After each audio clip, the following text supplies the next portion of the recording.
आप मुझसे अक्सर पूछती हैं कि एस्ट्रोजन प्रोजेस्टेरोन को बैलेंस कैसे करें जिससे एग अच्छे बने और मंथली साइकिल रेगुलर हो जाए। पीरियड की रेगुलरिटी है, पीसीओएस है, हार्मोनल इम्बैलेंस है, कंसीव नहीं हो रहा, और सबसे ज़्यादा जो पीरियड प्रॉब्लम परेशान करती है, समझ ही नहीं आता कि साइकिल कैसे रेगुलर करें, रेगुलर पीरियड कैसे हो मेरा, तब तो जाके कंसीव होगा।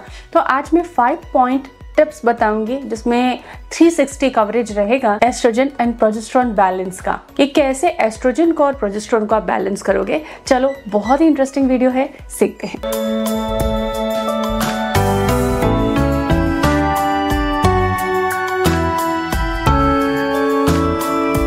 Welcome to Prerna's fertility care. Estrogen progesterone को बैलेंस करना है तो हमें क्या करना होगा, मासिक चक्र के जो अलग अलग फेजेस होते हैं, 4 फेजेस होते हैं, उसके अकॉर्डिंग खाने को बदलना है। तो फेज 1 से शुरू करते हैं कि क्या खाना है आपको, और उसी अकॉर्डिंग आप अपनी डाइट को चेंज कर सकते हैं। छोटे छोटे चेंजेस हैं, मेजर चेंजेस नहीं होते हैं, छोटे छोटे चेंजेस होते हैं, क्योंकि बैलेंस्ड मील तो हमको खाना ही है, कैलोरीज भी बराबर लेनी है, सारे न्यूट्रिएंट लेने, लेकिन कुछ छोटे छोटे चेंजेस होते हैं जो शुरू के 15 दिनों में एस्ट्रोजन को बैलेंस करते हैं और बाद में प्रोजेस्टेरोन को बूस्ट देते हैं। तो थायराइड, पीसीओएस, हार्मोनल इम्बैलेंस को झेल के परेशान हो गए हैं, उनके लिए ये वीडियो बहुत ही अमेजिंग होने वाला है। वीक 1 होता है पीरियड्स का, जिसमें आपको पीरियड्स रहते हैं, ब्लड लॉस होता है, न्यूट्रिएंट लॉस होता है।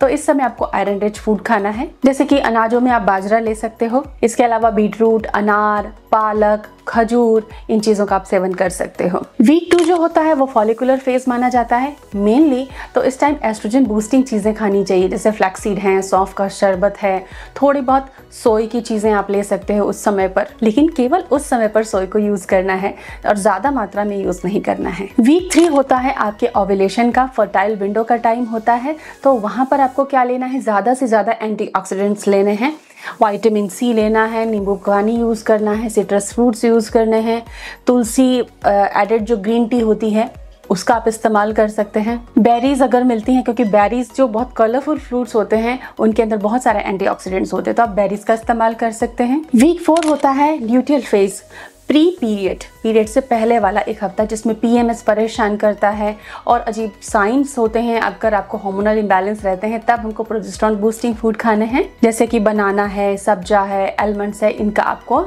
अच्छी मात्रा में सेवन करना है। इसके अलावा प्रोजेस्टेरोन बूस्टिंग के लिए आप चेस्टबेरी के सप्लीमेंट्स ले सकते हैं, चेस्टबेरी की टी ले सकते हैं। कुछ अमेजिंग जो प्रोडक्ट्स हैं इस वीडियो में आपके लिए उपयोगी होंगे, वो सारे मैंने लिंक आपको सजेशन में दिए हैं। इसके अलावा एक अमेजिंग नेचुरल फॉर्मूला, डाइट का फॉर्मूला है सीड साइक्लिंग। ये आपके एस्ट्रोजन प्रोजेस्टेरोन को सही से बैलेंस कर देता है। तो शुरू के पीरियड के पहले दिन से लगाकर 14 डे तक आपको एक तरह के सीड्स खाने हैं, 15 से और 30th डे तक आपको दूसरे सीड्स लेने हैं। तो जो पहले फेज में पहले दिन से 14वें दिन तक आप सीड्स लेंगे वो एस्ट्रोजन बूस्टिंग सीड्स होते हैं, जिसमें फ्लैक्स सीड्स और पंपकिन सीड्स को यूज किया जाता है। अब आप इसे रोस्ट करके डायरेक्टली खा सकते हैं, पाउडर बना के रख सकते हैं और पाउडर के फॉर्म में खा सकते हैं, स्मूदी में ऐड कर सकते हैं, but same time same quantity हर दिन आपको लेनी है 14 दिनों तक। अब 15वें दिन से 28 या 30 दिन तक जो सीड्स लेने हैं वो है सनफ्लावर सीड्स और सेसमी सीड्स। पीस कर भी रख सकते हैं, डायरेक्टली भी खा सकते हैं, हल्का रोस्ट करने से क्रंची लगता है, इजी रहता है खाना, तो आप इनको प्रोजेस्टेरोन बूस्टिंग फूड के तौर पर ल्यूटियल फेज में इस्तेमाल कर सकते हैं।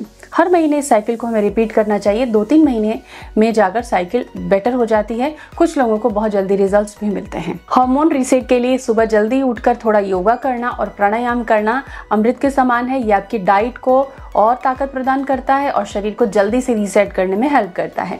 80% हार्मोनल प्रॉब्लम्स योगा, प्राणायाम और सुबह जल्दी उठकर योगा प्राणायाम करने से ठीक हो जाती हैं।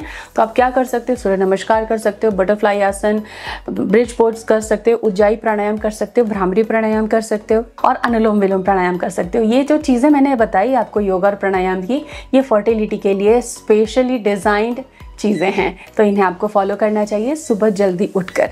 इससे हार्मोन रीसेट होने में आपको बहुत ज़्यादा मदद मिलेगी और स्ट्रेस कंट्रोल करने में भी बहुत मदद मिलेगी। रिसर्च ये भी कहती है कि जब आप इन योगासनों को करते हैं तो LH और FSH का रेशियो अच्छा होता है, PCOS के सिम्टम्स कम होने लग जाते हैं। इसलिए प्राणायाम को कम न समझें, हर दिन उसको फॉलो करें। कुछ चीज़ें हम डाइट से हटा देते हैं, लेकिन कुछ चीज़ें रसोई से भी हटानी होती हैं, क्योंकि वो एडिशनल एस्ट्रोजन और टॉक्सिन्स हमारी बॉडी में डालते जाते हैं। तो किचन का भी आपको डिटॉक्स करना होगा, किचन से भी कुछ चीज़ों को हटानी होगी, नहीं तो जाने या अनजाने में हम उनको कभी मजबूरी में, हड़बड़ में, जल्दी में कुछ नहीं मिल रहा है तो उनको हम यूज़ कर लेते हैं और वो हार्मोनल इम्बैलेंस देते हैं। तो वो चीज़ें कौन सी हैं, नोट करके रख लें। Plastic bottles, ready to eat meal या ब्रेकफास्ट आइडियाज, जो कुछ भी आप रेडी टू ईट किचन में रखते हो उनको नहीं यूज़ करना है, ये किचन में नहीं होना चाहिए। पर्सनल हाइजीन के तौर पे अगर आप सैनिटरी पैड जो यूज़ करते हो वो सेंटेड नहीं होने चाहिए।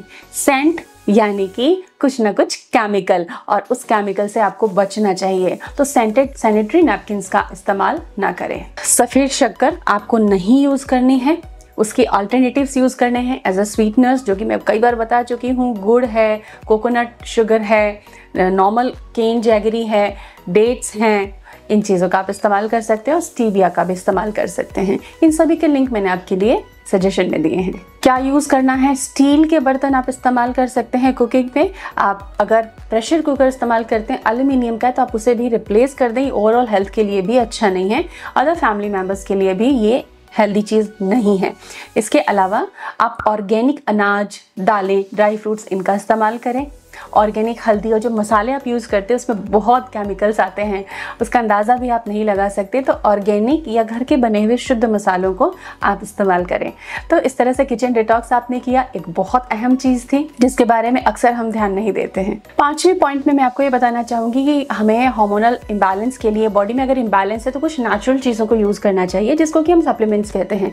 अश्वगंधा, शतावरी, मेलाटोनिन के सप्लीमेंट्स बहुत यूज़फुल होते हैं, जो आपके रिप्रोडक्टिव ऑर्गन्स को टोन करते हैं। हार्मोन्स का प्रोडक्शन कम है या ज़्यादा, उनको बैलेंस करते हैं।